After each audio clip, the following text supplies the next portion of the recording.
तब्दीली कर देंगे।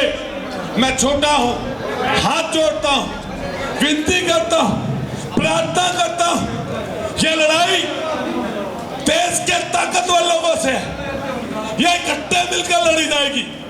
भाई छोड़ो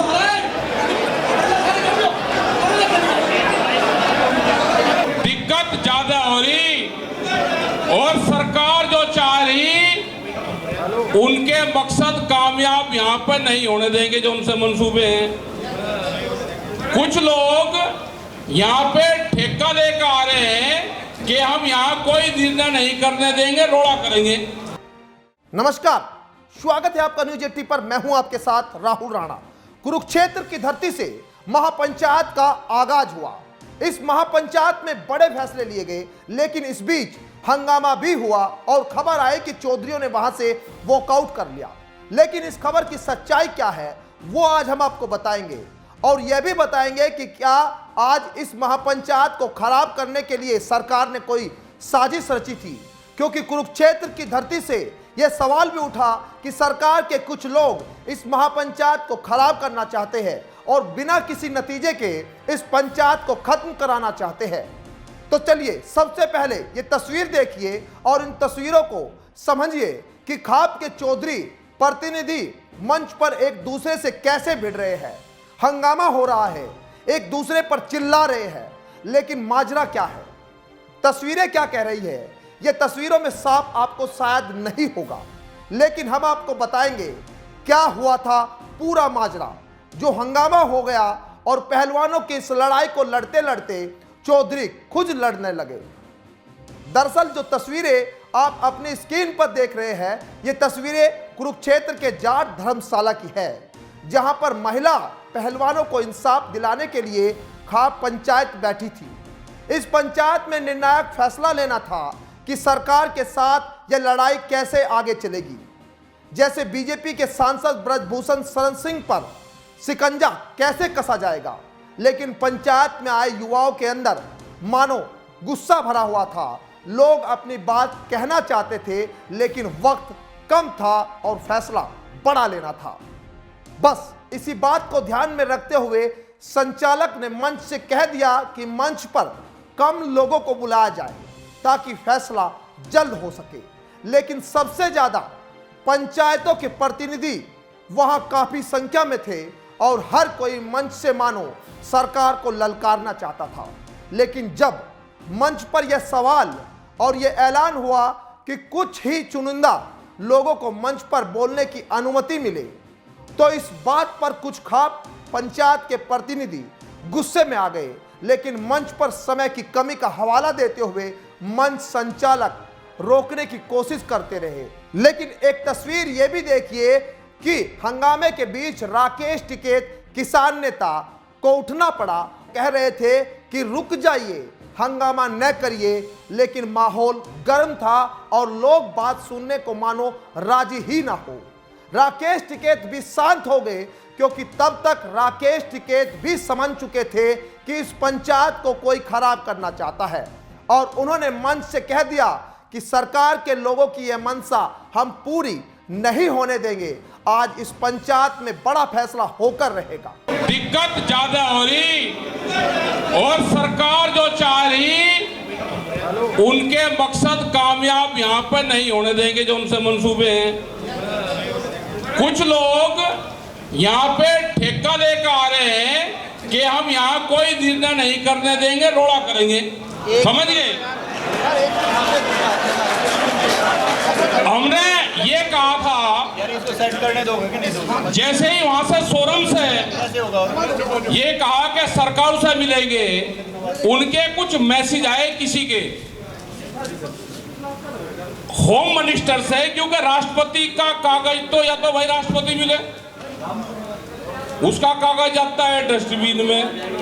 होम मिनिस्टर से हमने सुझाव है ये हमारे, जब खड़े रहें तो कोई बात नहीं, खड़े रहें तो अजी रुक जाओ, आप चौधरी साहब समझ लो बात, आप रुक जाओ। हमने ये कहा कि वे मिलना चाहते होंगे तो खाप पंचायत गांव के सभ्य आदमी, पत्रकार, कोई भी वे मिल लेंगे। खाप पंचायत इस आंदोलन को यहाँ तक लेकर आ गई। वे खाप पंचायत की भी बेटी नहीं है, वे तिरंगे की बेटी है, देश के बच्चे हैं वे। वहीं दूसरी ओर खाप पंचायत में पहुंचे समाजवादी पार्टी के विधायक अतुल प्रधान ने तो लोगों को यहां तक कह दिया कि मैं आपके पैर पड़ता हूं, लेकिन शांत हो जाइए। आपकी लड़ाई से पहले ही आप अगर इस तरह की तब्दीली कर देंगे, मैं छोटा हूं, हाथ जोड़ता हूं, विनती करता हूं, प्रार्थना करता हूं, ये लड़ाई देश के ताकतवर लोगों से, ये इकट्ठे मिलकर लड़ी जाएगी। आप एक एक व्यक्ति हजार हजार लाख लाख के बराबर का बैठा, हमें अपनी ताकत को पहचानना है। जब आप एकजुट हुए, इकट्ठा हुए, तो देश के तानाशाह को आपने धराशायी किया। आज ये मौका ऐसा है, ये हरियाणा के लोग हैं, ईमानदारी का प्रतीक हो आप लोग, सादगी का प्रतीक हो आप लोग, ताकत का प्रतीक हो आप लोग। और ये पत्रकार बंधु आए दूर दराज से, देखो ये कैमरे खड़े हैं, कैमरे। आज आपकी ताकत ऐसी है कि 5 तारीख की मीटिंग, उस व्यक्ति को कैमरे पे आकर ये बोलना पड़ा कि मीटिंग नहीं करूंगा। और वहीं मंच से जब राकेश टिकैत ने कहा कि सरकार का कोई नुमाइंदा इस पंचायत को खराब करना चाहता है और यह साजिश वो नाकाम करके रहेंगे, तो कुछ ही देर बाद मानो मामला पूरा शांत हो गया और सब पंचायत में आए लोग पूरी तरह शांत हो गए। और इसके बाद शुरू हुई पंचायत की फिर से कार्यवाही, और उस कार्रवाई में फिर वह बड़े फैसले की ओर पंचायत पहुंची। और पंचायत का जो फैसला हुआ, उस पंचायत की तारीफ करते हुए भी लोग वहां फिर नजर आने लगे और कहने लगे कि कुरुक्षेत्र की धरती से एक बार फिर इतिहास लिखा जाएगा।